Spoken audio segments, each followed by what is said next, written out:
Olá, é um prazer estar aqui de volta, gravando para o nosso canal Guia dos Perplexos, Alquimia Rubedo 2.2, em continuação ao nosso último vídeo.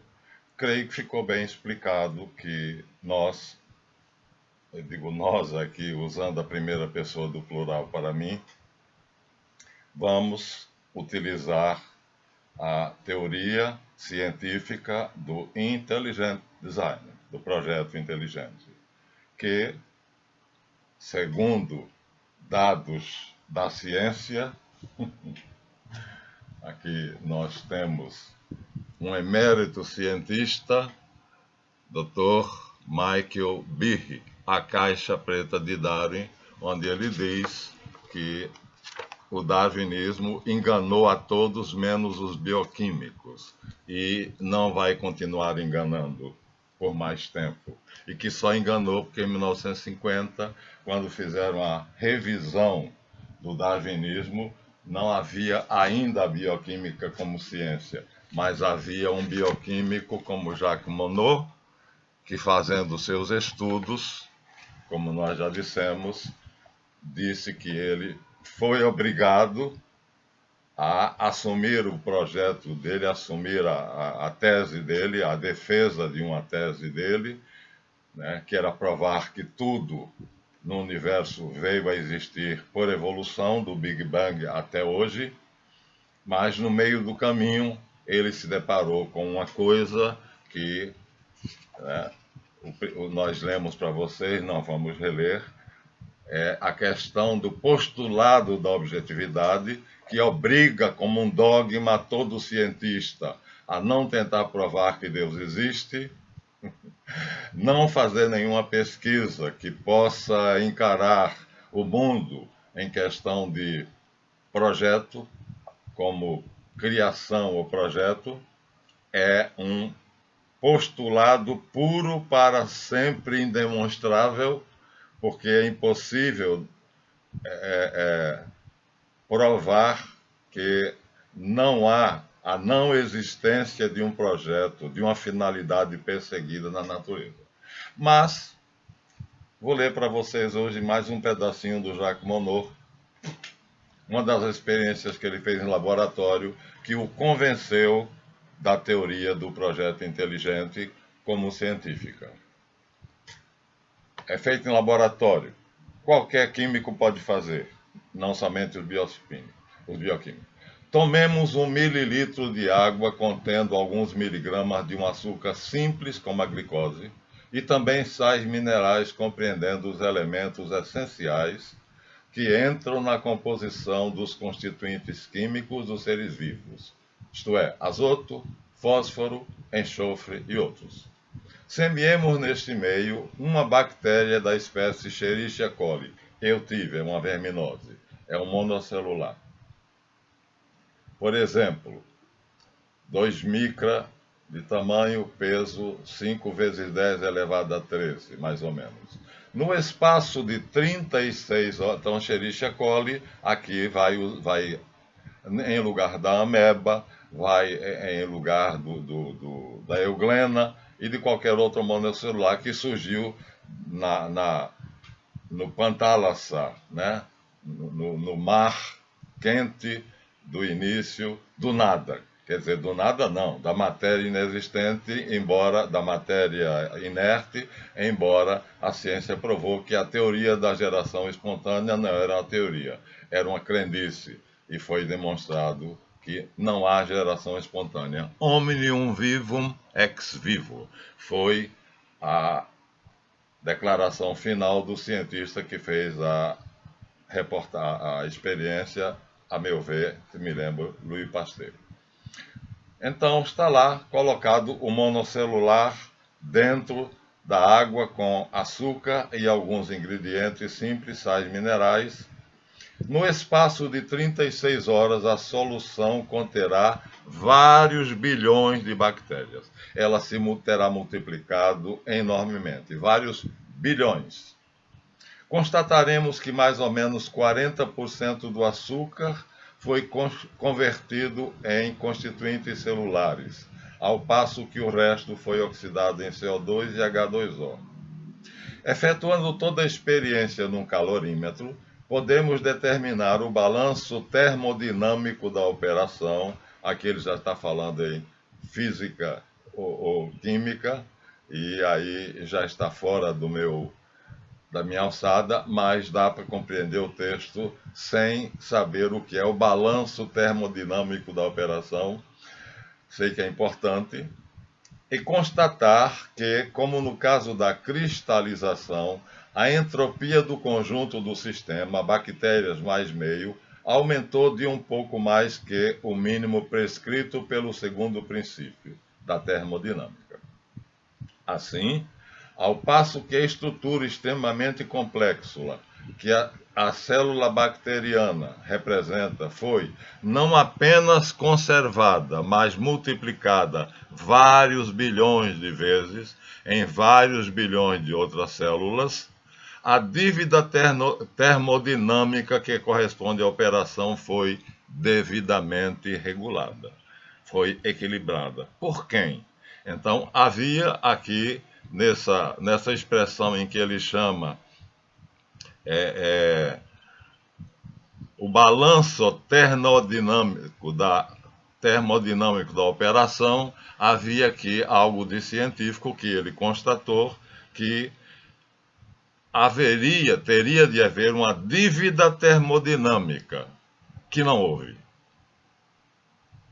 Que com essa operação de multiplicação celular, a bactéria Escherichia coli deveria ter contraído essa dívida ou contrariado um princípio da termodinâmica que ela não contrariou. Portanto, continua ele, não há nenhuma violação definível ou mensurável do segundo princípio, nem do primeiro, nem do segundo. Entretanto, assistindo a este fenômeno, nossa intuição física não pode deixar de ficar profundamente transtornada e perceber mais ainda do que antes da experiência toda a sua estranheza.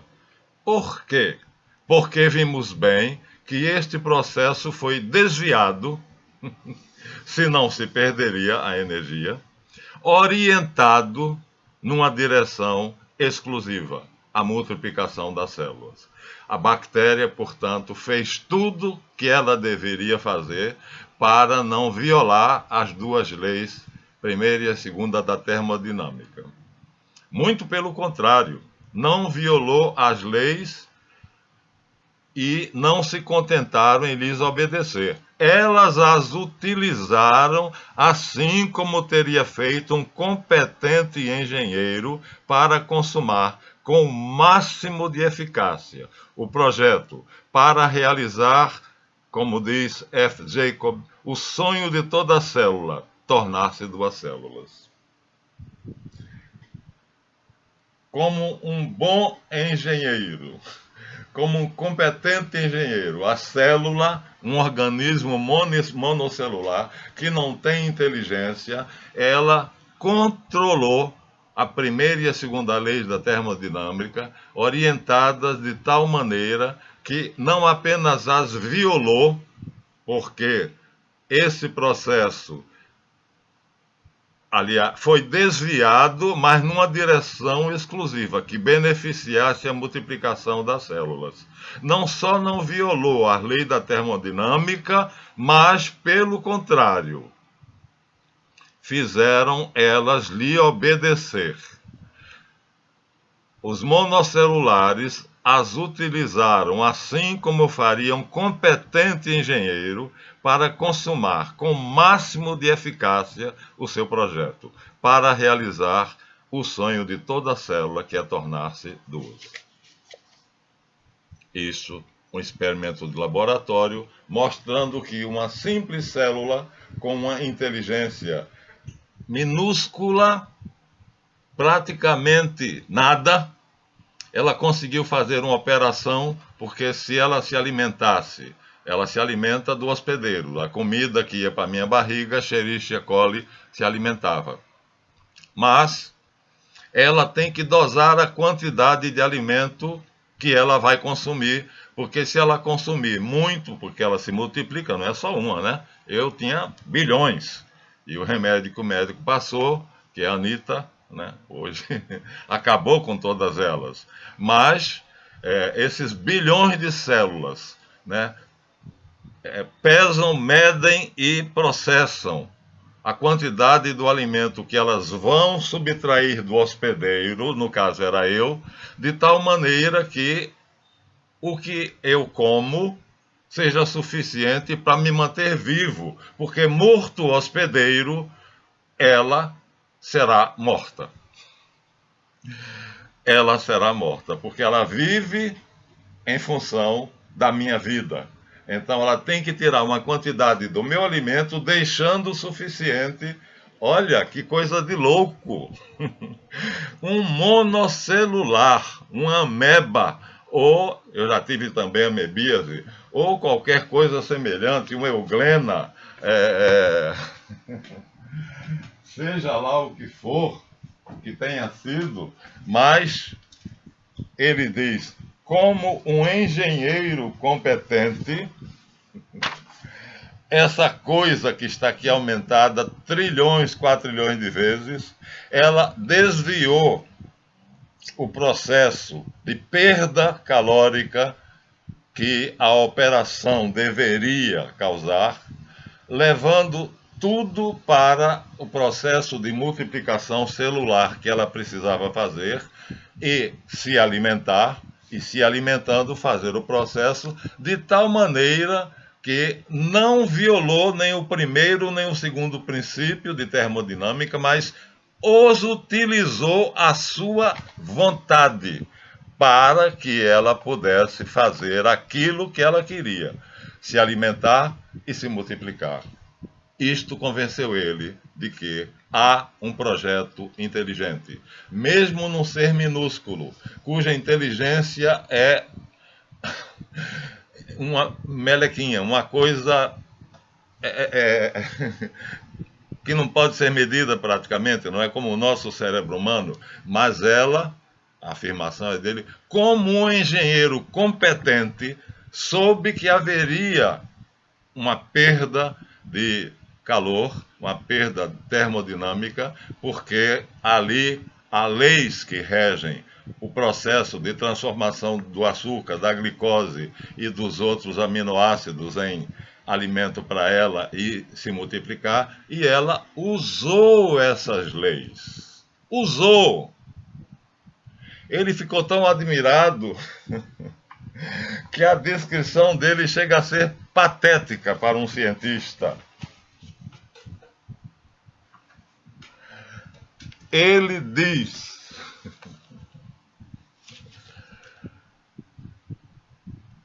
portanto, não há nenhuma violação definível ou mensurável do segundo princípio. Já disse que não havia do primeiro. Entretanto, assistindo a este fenômeno, ele estava vendo tudo através de um microscópio, nossa intuição física, de bioquímico, não pode deixar de ficar profundamente transtornada e perceber, mais ainda do que antes da experiência, toda a sua complexidade e estranheza. Por quê? Porque vimos bem que este processo foi desviado, orientado numa direção exclusiva, desejada, a multiplicação celular. Uma célula é capaz de agir porque está escrito nela como deve agir, ela tem essa informação e ela segue essa informação, e está aqui os fundamentos do projeto inteligente. Por isso, ele diz: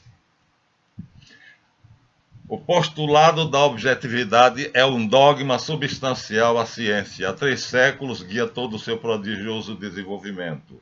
É impossível nos desfazermos dele e ninguém patrocinará uma pesquisa científica se você não se comprometer com o postulado da objetividade, postulado puro para sempre indemonstrável. Mas eu, sendo financiado por um organismo no Collège de France, para provar que a teoria da evolução é correta, me deparei com um problema. A verdade me obriga a reconhecer o caráter teleonômico, quer dizer, projetado dos seres vivos, a admitir que em suas estruturas e performances, como a ameba, eles realizam e perseguem um projeto. Portanto, existe aí, pelo menos aparentemente, uma profunda contradição epistemológica. A ciência diz que o universo não é projetado, a ciência não, a pseudociência, que tudo é fruto do acaso cego, e ele constatou que a ameba seguiu um projeto inteligente. E não só ele. Dr. Michael Behe aqui mostra inúmeros exemplos. E ele diz: se o que está escrito no projeto não for seguido, o que vai haver é uma teratologia. Aqui nós temos, portanto, desmontando-se a cadeia do DNA, aqui mostrada ela com toda a beleza que ela ostenta, e aqui nós temos uma galinha. Vou mostrar para vocês aqui, ó. Mensagens deturpadas do código genético. Essa galinha, que é horrível, né? Na hora de ela se formar dentro do ovo, a mensagem do código genético não foi seguida, foi deturpada. Deu uma teratologia, um ser monstruoso, não mais belo do que o anterior, não mais adaptado ao meio do que o anterior, mais feio. Foram feitas experiências e mais experiências. Dolly, a ovelha, que viveu apenas 8 dias, uma experiência com a Drosophila melanogasta, que é o nome científico da mosca comum, a mosca do açúcar. Ela viveu apenas 6 minutos. Então, pela teoria de Darwin, a mutação genética deveria produzir seres melhores, mais resistentes e transmitir isto aos seus descendentes. Mentira! Mentira! Tudo tem uma informação, diz o Dr. Michael Behe e o Dr. Jacques Monod. Tudo no universo tem informação. Dizem os doutores que eu li aqui para você, na Alemanha de Hitler. Não, desculpa, não era isso aqui. Perdão, eu peguei a página errada.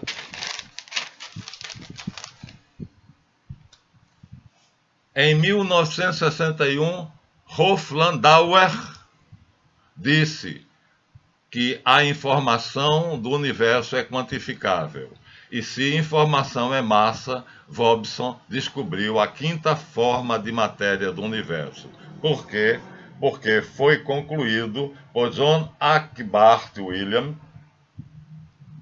claramente que tudo no universo é informação. Cada partícula do universo emana da informação de dentro dele.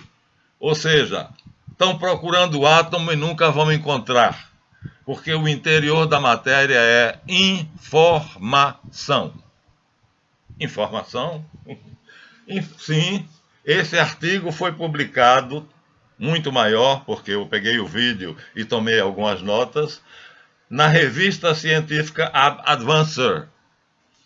Não é tão longo porque eu copiei só uma síntese, mas são vários cientistas renomados. A partir de 1933, a americana Vera Rubin concluiu que as estrelas das bordas da galáxia Andrômeda se moviam na mesma velocidade da do interior, violando as leis do movimento de Newton. Aquelas leis que a ameba, a euglena, a Escherichia coli não violou. Usou, fez o que era preciso, sem violar essas leis, usando-as a seu favor. Portanto, havia mais matéria na galáxia do que era detetável. Tudo é informação. E no nosso livrinho, que o doutor, que o pastor, o rabino Meir Matila Malamed, Bíblia, a Torá, o Pentateuco, a lei de Moisés, começa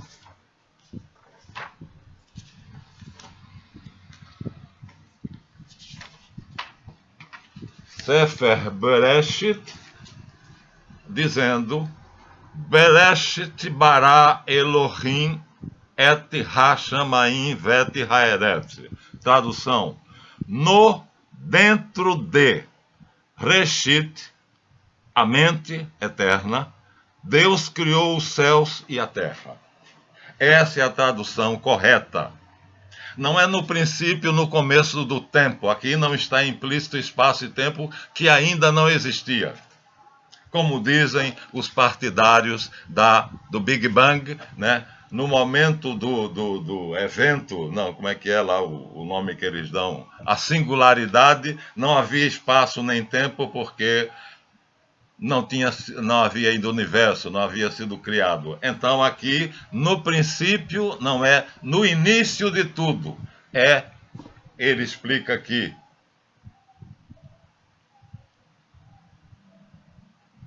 O Talmud proclama que o universo não teria sido criado se não fosse pelo mundo espiritual, pela palavra de Deus, chamada Reshit, o princípio. Querem mais? Deus disse e tudo foi feito. Ele falou e todas as coisas existiram sobre a terra. São João vai dizer: no princípio era a palavra, verbo, e a palavra estava com Deus e a palavra era Deus. Tudo foi feito por ela, e nada do que existe veio a existir sem ser por meio dela. Nela estava a vida, e a vida é a luz dos homens. Não surgiu do nada a vida. O universo não surgiu de, o que diz aqui, Ovídio, né? Na sua belíssima, no seu belíssimo livro que fala que o início de tudo foi o caos. Então, antes de qualquer coisa existia o caos. Um caos inteligente. Esse é monismo, panteísmo ou credo de vários pseudocientistas e vários falsos doutores. Então, do caos primordial, pré-existente. Então, há algo pré-existente que não é Deus. Esse algo, então, é Deus. Tá. Não tem consciência de si mesmo. Ele é inconsciente. E tudo que ele vai fazer inconscientemente. Ele vai se formar a si mesmo. E vai terminar organizando este universo que nós estamos vendo. Eu acredito que dois, né? Há um outro mais perfeito do que este. O caos informe, que a Bíblia diz: e a terra era sem forma e vazia, e escuridão e caos. Então esse caos, que não tem inteligência, segundo doutores e doutoras, quase que eu disse o nome de uma delas agora, que proclama essa teoria como sendo a única digna de uma mente inteligente, eu não me acho burro. Então este foi talvez o processo de Javé, do universo de Javé. Vou falar aqui muito rapidamente, não vou me deter. Mas há dois universos criados. Um universo perfeito, completamente perfeito. E neste universo perfeito, o homem e a mulher foram feitos para serem reis e rainhas. Então é este o livro. Lá vou eu agora em busca, né, do livro que há duas criações. Em Gênesis 2, Javé fez o homem para ser um pastor. Aqui nós temos uma belíssima imagem grega de um pastor com uma clava enorme para matar o que estiver na frente dele. Mas, ao contrário dessa mentalidade, que era puramente caldaica, na Mesopotâmia todos acreditavam nisto, mas, ao contrário, ou em contrário, né, há Gênesis 1, que diz que Elohim fez o homem e disse: reinai sobre as aves do céu, e sobre os quadrúpedes da terra, e sobre os monstros marinhos. Tudo isso eu vos dou na vossa mão. E quando Jesus, diante de Pilatos disse: vós sois rei, ele disse: Ani, tu o dizes. Nasci e vim ao mundo para dar testemunho desta verdade, que há dois universos, e que ele veio do universo onde o homem é rei.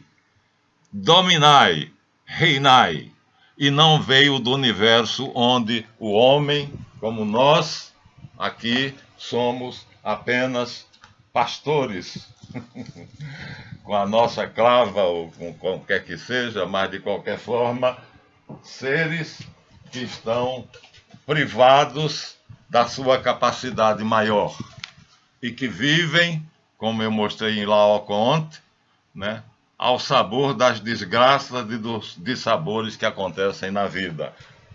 Então, há duas criações: a perfeita e a menos perfeita. Isto está escrito como uma parábola num dos manuscritos de Qumran Kirbet Qumran, chamado A Lenda de Melquisedeque, que eu tenho e posso mandar para quem pedir no meu e-mail, marlanf, minúsculo, @gmail.com. Mando para vocês. É supostamente Melquisedeque contando para Abraão a sua história. Eles se encontraram no Vale do Save e aí os essênios fizeram dali uma lenda, mas é extremamente interessante. Eu não vou quebrar, não vou, como é que se diz, quebrar o ineditismo do episódio. São 100 páginas que valem a pena ser lidas, né? Então, Melquisedeque conta a Abraão a sua história e é muito parecido com a história da criação do Gênesis 1. E, alegoricamente, segundo a alquimia, assim seria a criação do universo em 6 etapas, porque a 7ª ele considera que é o fiat de Maria, quando o anjo disse: conceberás e dará à luz o filho do Deus Altíssimo. E ela disse o último fiat, o 7º, que Deus só disse 6 fiat, Deus Pai, em Reshet, só disse 2 fiat. Aqui nós teríamos a concepção de Levi, que é igual à nossa, um Deus todo-poderoso, Elohim, criador de algo como no espelho, né? Um anjo poderoso a quem ele confiou a criação de um universo que é simplesmente um campo de provas, no qual nós vivemos para merecer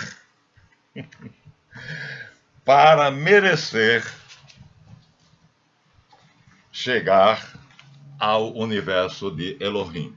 E Jesus disse: nasci e vim ao mundo para testemunhar esta verdade. Eu sou rei. Você é rei. Cada um de nós é um rei, que foi reduzido à condição de escravo por causa de um mito que nós chamamos a queda e que todas as religiões têm, e não vamos agora aqui decodificar o que é a queda. Mas, no universo do Deus de barba branca, do Eliphas Levi, o homem e a mulher criados são reis, rei e rainha. E no universo do Deus de barba negra, segundo a concepção minha e de Eliphas Levi, o homem é apenas um escravo. Se for bonito e forte, vai ser modelo da estatuária grega. Se não for, não vai. E aí, Como é que fica? Então, segundo a lenda de Melquisedeque, Marlanf, tudo minúsculo, @gmail.com. Mando para vocês a lenda de Melquisedeque. Você vai perceber como é semelhante à criação do Gênesis 1 por Adonias, para deixar para o seu filho uma cidade maravilhosa que se chamará Salém, e ele deixará para Melquisedeque. Ele reinou em Jebus, mas preparou uma cidade toda de mármore para o seu filho muito amado, por quem ele tinha uma paixão indizível, e essa cidade de mármore iria ser habitada pelos... Estou contando a história. Só seria habitada por aqueles que tivessem vencido os concursos que ele fez em Jebus, aqui embaixo, Universo de Javé, que aí provariam que merecem participar do reino do seu filho, Malek Sadek, o rei da paz. Quem é o rei da paz? Nós pretendemos nos candidatarmos a isto, mas a partir do princípio. Então, agora, falando sério, que tudo no universo é informação, e que, portanto, nós, seres humanos, também somos informação. Então, diz Agostinho, Aurélio Agostinho, bispo de Hipona, convertido por Santo Ambrósio de Milão: Deus não te fez, não te pediu permissão para te fazer, mas não te aperfeiçoa sem a tua permissão e o teu concurso. Então, 73 anos eu tenho. Perdi muito tempo na vida, cometendo bobagens e perdendo tempo, porque Javé nos dá o tempo e o espaço, mas não nos diz o que fazer com ele. Mas a Bíblia diz, tanto o Antigo quanto o Novo Testamento. Está aqui o Código do Sinai, no Antigo Testamento, que já falei dele, na série Nos Caminhos de Jesus, e o Novo Testamento, todo mundo conhece a história de Jesus Cristo, para que todos sejam um, como eu sou um contigo, ó Pai. Sede perfeitos como o vosso Pai Celeste é perfeito. Eu não sou perfeito, mas estou lutando para me tornar mais perfeito, mais virtuoso, segundo aquela concepção belíssima da maçonaria, que nós mostramos a vocês e não cansaremos de mostrar, e vamos mostrar novamente o caminho para a virtude, o caminho para a perfeição. Os que estão em azul são mestres maçons, e a proposta é subir a árvore da ciência do bem e do mal, que é também a árvore da vida, defrontar-se com a serpente tentadora, que tem o poder de tentar incutir na tua mente os pecados capitais, luxúria, ódio, avareza, preguiça, mentira, e impedir você de continuar a sua subida. Mas se você vencê-la e continuar subindo a coluna, você vai encontrar a virtude. Para nós, Nossa Senhora, Maria Santíssima. E ela é a medianeira entre ela e Javé. Está aqui o nome, Iavé. E através de Iavé, nós teremos Deus Pai Todo-Poderoso. Então é preciso chegar a Iavé, que é um Deus muito humano, para depois chegar ao reino de Deus anunciado por Jesus Cristo. Alegoria belíssima, e que é esse nosso trabalho de alquimia. Sede perfeitos, como vosso Pai Celeste é perfeito.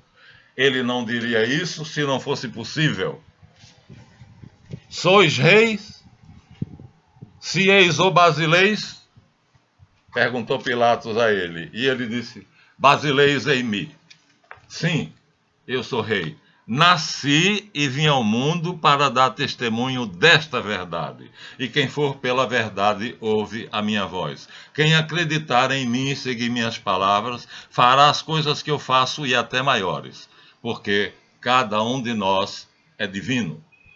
Mas o homem decide se deixar levar pelo vício e, ao invés de fazer aquele caminho da virtude, aquela alegoria belíssima, né, no universo de Javé, que está aqui, o Deus de barba negra, ele faz todo tipo de M, e aí se desqualifica e não consegue chegar ao universo de Elohim, onde Reshit, o verbo, a palavra de Deus, a mente divina, Resh quer dizer cabeça em hebraico, e de Resh, cabeça, derivou Reshit, que quer dizer o pensamento, a mente, aquilo que está na cabeça. Então a criação de Gênesis 1 foi feita na cabeça, no pensamento, na mente divina.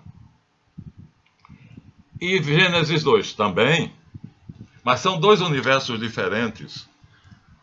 O universo feito por Elohim, todos os dois em Reshit, é perfeito e nos leva à realeza, à perfeição. E o universo feito por Javé é um campo de provas. É esse que nós estamos agora passando por essa pandemia, e aquele que não conseguir, né, que blasfemar contra Deus por causa da pandemia, perdi a fé porque perdi meu pai. Então, foi desclassificado porque não amou a Deus mais do que a tudo.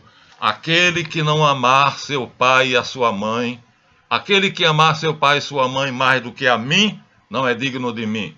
Aquele que amar mais esposa ou esposo, filho ou filha, genro ou nora, mais do que a mim, não é digno de mim. Aquele que não tomar a sua cruz, ou seja, os horrores do nosso universo de Javé, e não me seguir, não é digno de mim. Ou seja, não chegará onde eu cheguei. O perfeito Caribou é, portanto, o perfeito alquimista. Aquele que chegou à semelhança com Deus. Nossa tarefa é apontar o caminho para vocês. E aqui, então, está o segredo. Porque as energias telúricas vieram por baixo. Vou mostrar a vocês aquele quadrinho que vocês já estão cansados de ver, mas vamos avivar a memória de vocês. Então, aqui estão as energias telúricas, vindo por baixo. São energias da criação, do universo de Javé, que vêm pelos pés e formam os chakras. E quando chegam na pituitária, elas entortam e saem pelo nariz. Agora nós temos as energias celestes, erroneamente chamadas cósmicas, que elas entram diretamente para a pineal. Aqui está escrito pineal glande, olha aqui, ó. Aqui, pertinho do cerebelo. Desculpa, pertinho do cerebelo. Pertinho do cerebelo, está aqui, ao contrário. Pituitária, aqui perto do nariz, porque aqui é a frente e aqui as costas. Aqui é o cerebelo, aqui é a nuca. Então aqui é que é a frente, a testa. Então a pituitária está na altura do nariz e a pineal está atrás das orelhas. Então essas glândulas são importantes porque a corrente telúrica só chega até a pituitária. Ela entra vindo dos astros? Não. O que é que são os astros? O mesmo que é a Terra.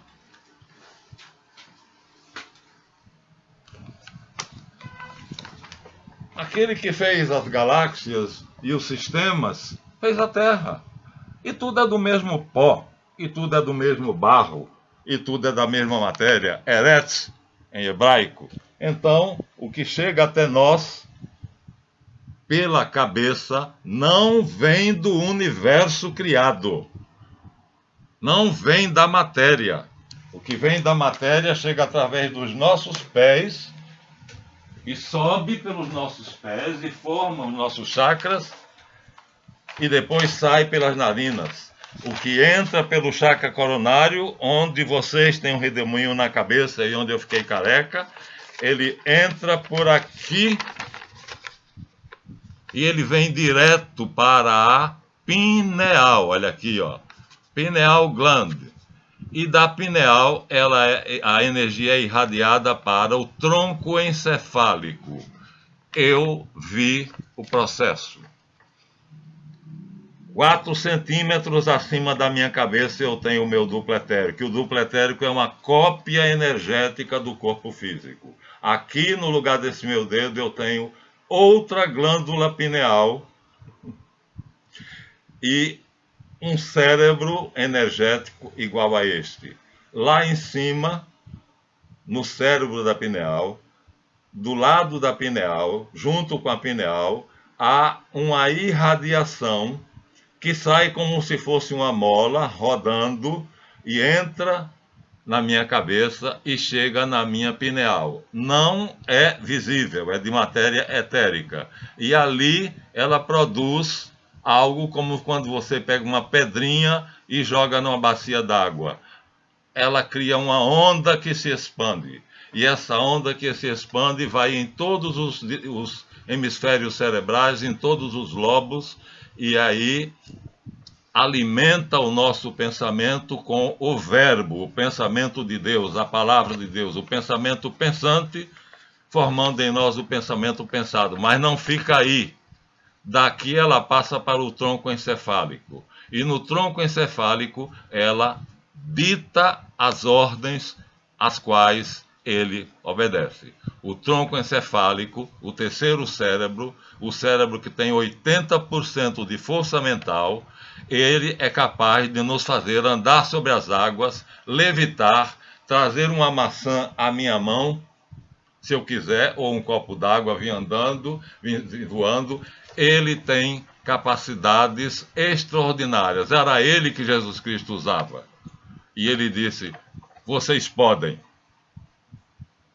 E podemos. A questão é, há portas do córtex cerebral para o sistema límbico. Essas portas são abertas no sonho.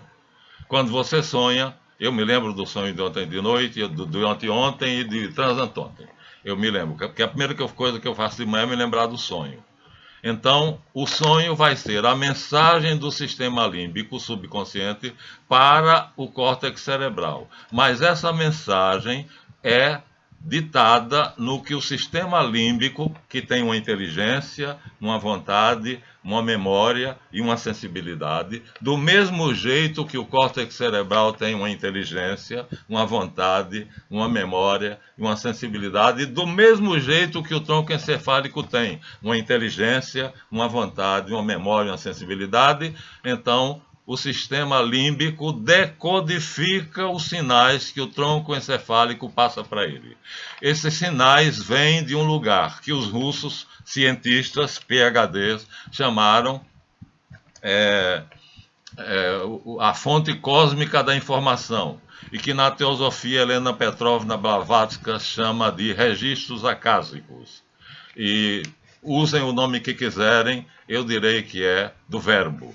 Então, nós temos acesso ao pensamento de Deus, Reshit, o Criador de todas as coisas. Nós podemos conversar com Deus, porque o pensamento pensante é quem gera, através deste processo que eu acabei de descrever, o pensamento pensado. Quando, partindo daqui de cima, da pineal do corpo duplo, sai uma irradiação em forma de mola, é uma mola, não é um vórtice como o pequeno ciclone que forma os chakras. Não é igual, é uma mola completa, não é cônico, não. É perfeitamente cilíndrico. Sai e entra no nosso cérebro, entra na cabeça e entra no cérebro. E quando entra no cérebro é atraído pela glândula pineal.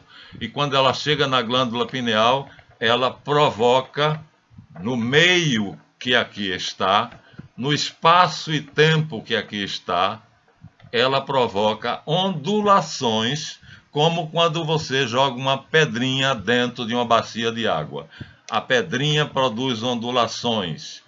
Há de fato um corpúsculo parecido com a pedra. Essas ondulações são concêntricas e elas se irradiam e passam para o nosso cérebro cortical, e passam para o nosso sistema límbico, e passam para o cerebelo, e passam principalmente para o tronco encefálico. Ali está o nosso projeto.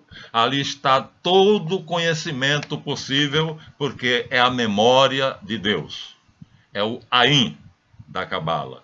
E eu tenho acesso, porque o que chega ao meu cérebro encefálico, o córtex cerebral, é chamado de pensamento pensado na filosofia. E o que saiu daqui é chamado pensamento pensante.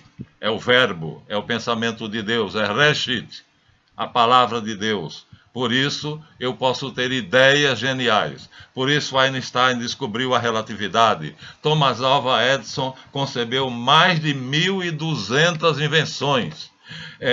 Stephen Hawking concebeu o Big Bang. E a gente não poderia cessar de falar do que é possível conceber quando nós entramos em contato com o pensamento pensante, que é a fonte cósmica da informação na linguagem científica dos cientistas russos. Petrovna Blavatsky chama de registros acásicos. Não interessa o nome, o que interessa é o fato. Mas nós vamos ter que tentar acessar o tronco cerebral. Vamos ter que passar pelo sistema límbico, que é ele quem decodifica o pensamento pensante que sai da pineal. E ele é quem nos dá no sonho a mensagem do pensamento pensante e o pensamento pensado quando nós estamos acordados. Nós começamos por aí, o pensamento pensado. É o que eu estou agora transmitindo para vocês. O verbo, a palavra, o que eu penso, mas isso está vindo de dentro. Isso está misturado com emoções. Vê como eu estou vibrando, emocionado por passar isso para vocês. É a primeira vez que eu coloco isso em público. Eu vi o processo. Me foi mostrado. Não só esse, mas a formação de todos os chakras. Mas não vou me orgulhar nem me ufanar disso. É para passar para vocês. E então, o raio que vem do céu não é cósmica, energia cósmica. Cósmica quer dizer do cosmos, como eu já mostrei, de um universo semelhante ao nosso, de planetas semelhantes à Terra. Da Terra só vem Terra. A energia da Terra, seja gravidade, seja eletromagnetismo, seja for, é a mesma em todos os outros planetas, maior aqui, menor ali, mas é a mesma. Então, entra pelos pés e não chega até a pineal. O que chega até a pineal é a corrente celeste, aquela que vem diretamente de Deus, do Criador, de Reshit, da palavra de Deus, que se torna palavra no meu sistema límbico, que a decodifica, que é aquela expansão nas águas de uma bacia, nas águas tranquilas de uma bacia. Aquela expansão é o pensamento de Deus, o pensamento pensante, levando suas ondas para o meu córtex cerebral, que também as traduzem no pensamento pensado, que é o que eu estou agora falando para vocês. E traduz em termos de emoção, pensamentos, sentimentos e afetos dentro do sistema límbico. E traduz como ninguém sabe, dentro do tronco cerebral. Esse é o mistério que nós vamos tentar penetrar. Essa é a alquimia Rubedo 2. Se conseguirmos chegar aqui, atingiremos Deus. Einstein, uma vez, disse que o universo físico tem 80 bilhões de anos-luz de diâmetro. 80 bilhões de anos-luz. Um ano-luz é a distância percorrida pela luz em um ano. Então, 80 bilhões de anos-luz é muita coisa, não dá para colocar em quilometragem. E se tivermos a condição de fazer esse trajeto e chegarmos até a ponta, nós sairemos do nosso universo. E um brincalhão de lá da plateia levantou o braço e disse: Doutor Albert, e aí, saindo do nosso universo, eu encontrarei o quê? E ele, sem pestanejar, disse: Deus. Além do nosso universo pequenino, feito pelo Deus de barba negra, Javé, está o universo grandioso do Deus de barba branca, feito por Elohim, El, o Deus de Jesus Cristo, que se confunde às vezes quando ele quer com o Deus de Moisés, ele diz que é o mesmo, né? Moisés viu, Abraão viu minha face e exultou, ele diz. E o Gênesis mostra Abraão recebendo Javé e mais 2 anjos. Então ele estava ali. Era Reshit, Javé. Quando ele quer, ele se identifica com Javé. Quando ele não quer, ele não se identifica. Mas não vamos entrar aqui em questões teológicas. O importante é o universo de Javé foi feito a partir de uma massa de informações. Informe, mas informação, que ele foi dando forma através daquela visão que ele tinha do universo de Elohim. E ele modelou. E como hábil mestre de obras, ele construiu um universo semelhante ao universo do grande arquiteto do universo.